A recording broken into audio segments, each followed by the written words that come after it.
The Bible was ready. July 15th, 1975, Marple Township, Pennsylvania. It had been placed on the kitchen table the night before, intentionally, ready for the morning. Inside, a name was written in neat handwriting. Gretchen Harrington, 8 years old.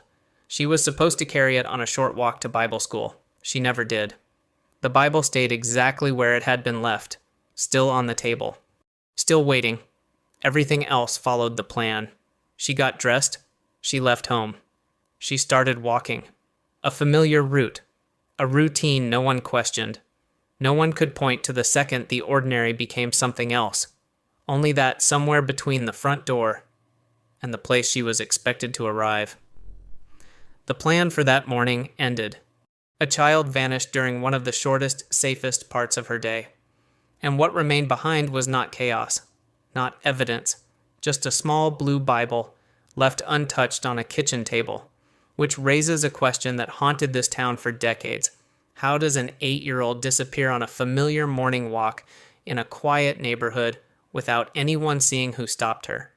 Gretchen Harrington was 8 years old enough to follow a routine, young enough to still be guided by it. She was one of 4 sisters. Her family was closely tied to their church. Her father was a minister. That detail shaped everything around her. The structure of her days, the people she trusted, the places she was allowed to go. Bible school was not unfamiliar. It was part of her environment, a place where adults were known, where authority felt safe by default. Gretchen followed that structure easily. She walked, she listened, she returned. There were no reported fears, no hesitation about going that morning, and that matters, because children often show discomfort before something changes. They hesitate, they resist, they ask questions. There was none of that here. Her behavior stayed consistent, which meant the disruption did not come from within her routine. It came from something entering it, something she did not expect, or something she had no reason to question. And that creates a different kind of vulnerability, not fear-based, trust-based, which raises a harder question. If the environment felt safe to her, was the danger already inside it? Marple Township in 1975 was built on familiarity, tree-lined streets, close neighbors, daily routines that repeated without interruption. People knew who belonged, and just as importantly, they trusted who belonged. Children walked short distances alone, to school, to church, to nearby homes. It wasn't seen as risky, it was seen as normal. That included Bible school. It was organized through the church, structured, supervised, familiar faces at every step. Parents didn't question it, they reinforced it, because the environment felt controlled. Gretchen's route followed that same logic, a short walk through a neighborhood that recognized her, past homes where people had seen her before, toward a building tied directly to her family's life. Nothing about that path suggested exposure, and that detail matters, because danger, in that kind of setting, is not expected to come from outside. Strangers would stand out, they would be noticed, remembered. But no one reported a stranger that morning, no unfamiliar car, no unusual presence, which creates the first shift in understanding.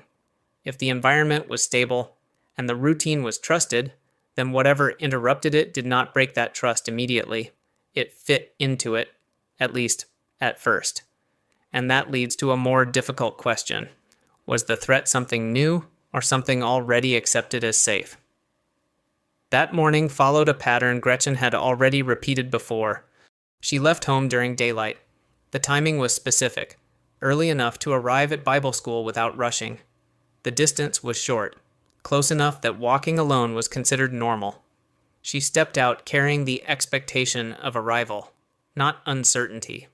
Her route was familiar, a small network of residential streets leading toward the church, houses along the way. People who recognized her face.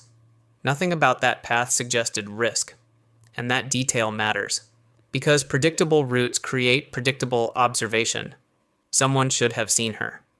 At some point along that walk, she was noticed. A neighbor would later confirm seeing her moving in the right direction, calm, unhurried, following routine. That places her inside the expected timeline. Still on track, still visible, And then the sequence breaks. She never reached Bible school. There was no report of her arrival, no confirmed sighting at the final point, which narrows the window. The interruption did not happen at the beginning. It happened somewhere in between, a short distance, a short amount of time, and no clear marker of where. No dropped items, no reported struggle. No moment that stood out enough to be remembered clearly. Just a disappearance inside a routine that should have been observed, which leads to the central instability in the timeline. If she was seen moving normally, and never seen arriving, what happened in the space between those 2 points? And more importantly, who was present in that space when no one else seemed to be? The first contradiction wasn't what was found, it was what wasn't. Gretchen never arrived at Bible school. That alone should have created immediate concern. Because the distance was short, the timing was clear, and the environment was familiar. Children were expected to arrive within minutes of leaving home. If they didn't, someone usually noticed, but that didn't happen right away. There was a delay, and that delay mattered because it created a window.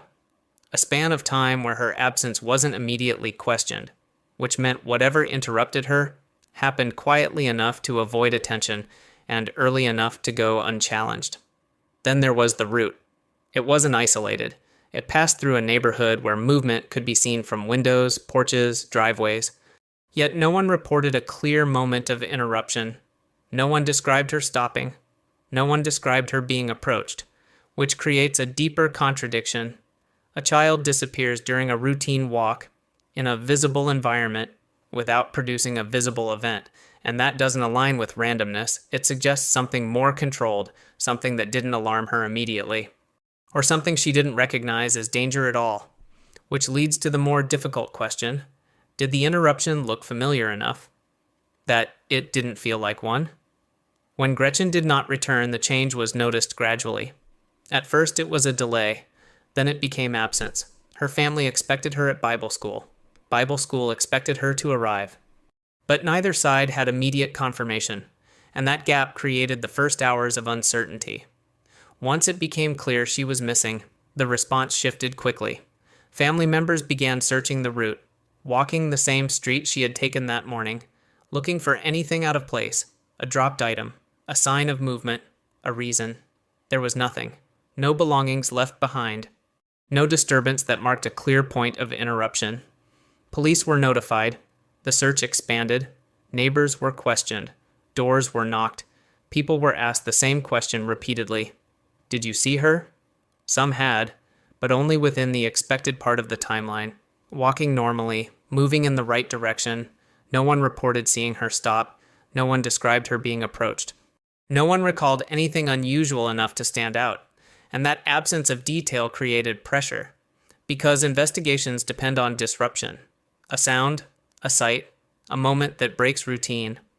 Here, routine remained intact, except for one thing. Gretchen never arrived. Search efforts widened beyond the immediate neighborhood, fields, nearby areas, places she would not normally go. But the further the search extended, the less it aligned with her routine, which forced a difficult shift in thinking. If she had not left the route on her own, then something had taken her off it, quietly, and without leaving a clear point of origin, which raised a deeper question. How do you investigate a moment that no one remembers happening?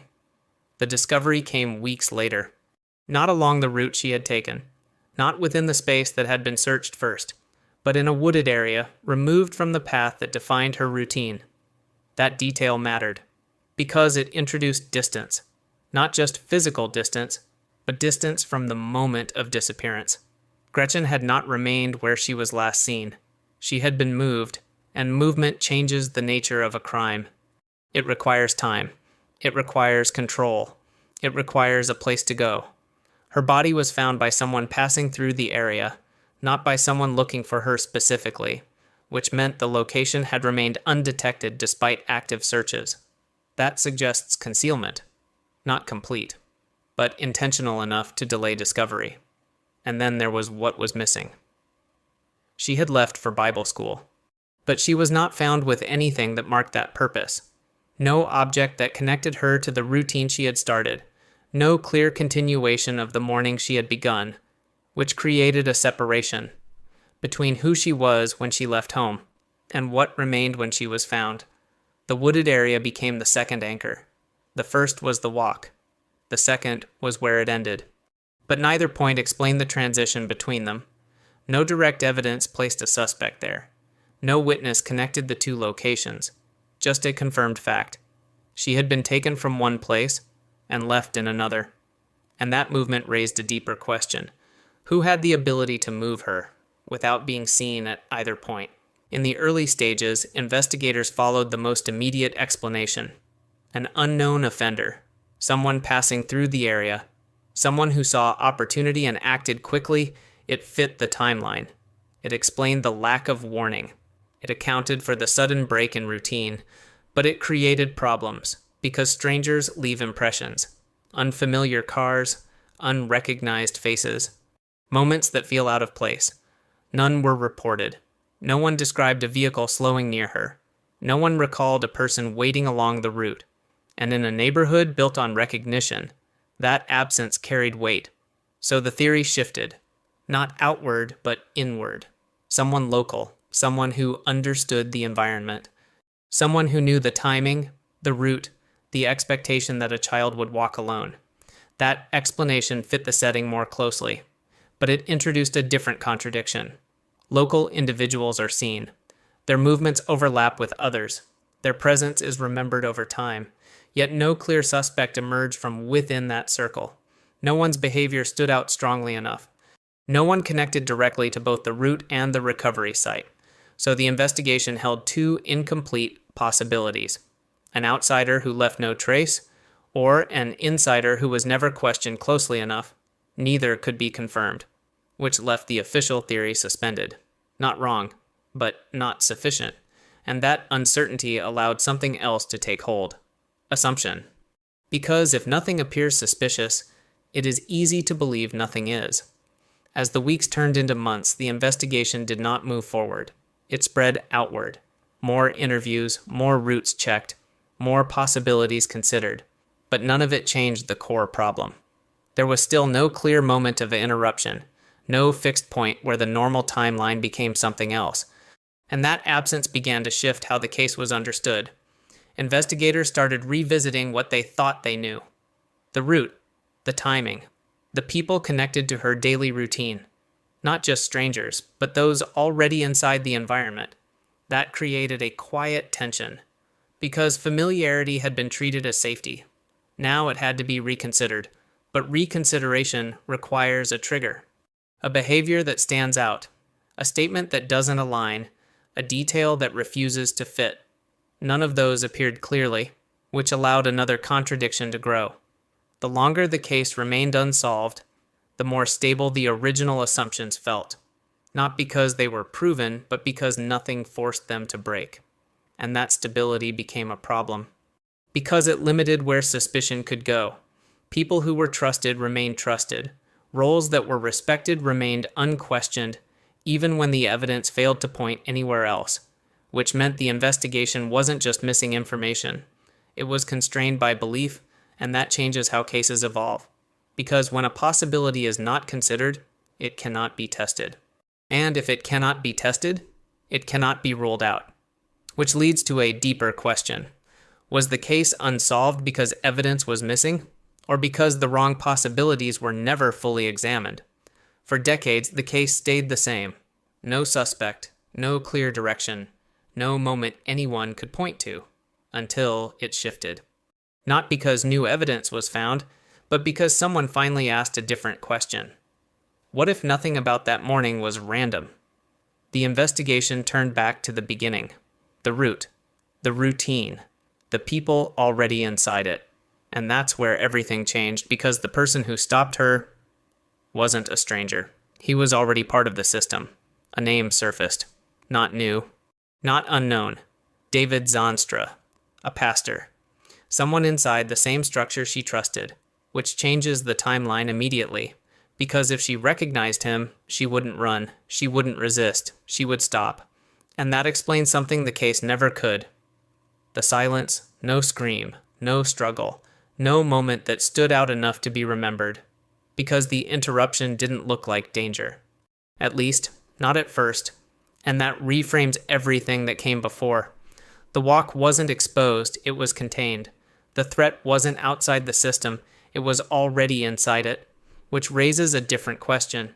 If the danger was something she trusted, how many times had it been close enough to act without anyone realizing it? Once the focus shifted, the case began to reorganize itself. Not through new physical evidence, but through reinterpretation. David Zandstra was not just connected to the church. He was part of its structure, a figure of authority, a person children were taught to trust without hesitation. That detail changed how the original timeline was understood, because it introduced something that had not been fully considered: voluntary proximity. Gretchen would not have needed to be forced immediately. She could have been approached without fear, she could have responded without resistance, and that explains something the investigation struggled with for years. The silence. No shouting. No reported struggle. No clear disruption. Because disruption may not have been necessary at the start, but there was another layer. Zandstra had not remained in the community. He had moved away. At the time, that detail did not stand out strongly. People relocate for many reasons. It did not create immediate suspicion. But in hindsight, it shifted meaning. Because distance can serve as separation, not just from a place, but from a moment. And then there was the broader pattern. The case had been constrained by trust. Authority had not been questioned with the same intensity as strangers, which meant one category of possibility remained underexplored, not invisible, but protected by assumption. And once that assumption was removed, the structure of the case changed, not by adding new facts, but by allowing existing ones to be seen differently. Which leads to a deeper realization: the case was not just waiting for evidence, it was waiting for perspective. The final shift did not come from a new discovery, it came from confrontation. In 2023, investigators located David Zandstra. By then, he was no longer part of the community where the crime began. Decades had passed, but the timeline had been rebuilt around him. His connection to Gretchen, his presence within the church, his access to the routine that defined her last morning. When investigators spoke with him, the case moved from suspicion to confirmation. He confessed, not through a long legal process, not through contested evidence, but directly. He admitted to approaching Gretchen, to taking her from that route, to ending the sequence that had remained unexplained for nearly 50 years, and in that moment, the structure of the case aligned. The silence made sense, the lack of witnesses, the absence of struggle, the controlled movement from one location to another. All of it fit a single explanation. Trust had been used as access, but the timing changed the outcome. Zandstra was in his 80s. The distance between the crime and the confession could not be closed. There would be no reconstruction in a courtroom, no extended examination of evidence. The breakthrough arrived, but it arrived late, and that delay shaped what resolution would look like. Because the question was no longer who did it, that was answered. The question became something else. What does justice look like when it arrives decades after it was needed? David Zandstra was formally identified as the offender. His confession provided the central answer the case had lacked. But the legal process did not unfold in a typical way. There was no trial, no extended presentation of evidence in court, no jury. Zandstra was charged. The case moved forward procedurally, but his age and condition changed the timeline. He was in his 80s. The gap between the crime and the charge had narrowed what could happen next, which meant the resolution came through admission, not through a full judicial process. For investigators, the case was cleared. For the record, responsibility was established. But the structure of justice remained incomplete. There was no courtroom conclusion that matched the weight of the crime, no sequence that fully retraced what had happened in front of the public. And that difference matters, because accountability was achieved, but not in the form it would have taken decades earlier. The system reached its answer, just not within the time it was built for. The Blue Bible never left the table that morning. A small object, prepared for a routine that was never completed. For years, it stood as a quiet marker of interruption, a morning that never reached its destination. Because the answer came, It just came decades later. Too late to change the moment, too late to return what was taken. The route still exists, short, familiar, ordinary, but no longer untouched. The morning never finished. It stopped somewhere between the front door and the place she was supposed to arrive. Everything else moved forward. The investigation, the years, the answer. But that moment didn't. It stayed exactly where it broke. And now, decades later, there is only one part of that morning that still exists exactly as it was, unchanged, waiting. The one thing she was meant to carry was the only thing that never left. The Bible stayed. She didn't.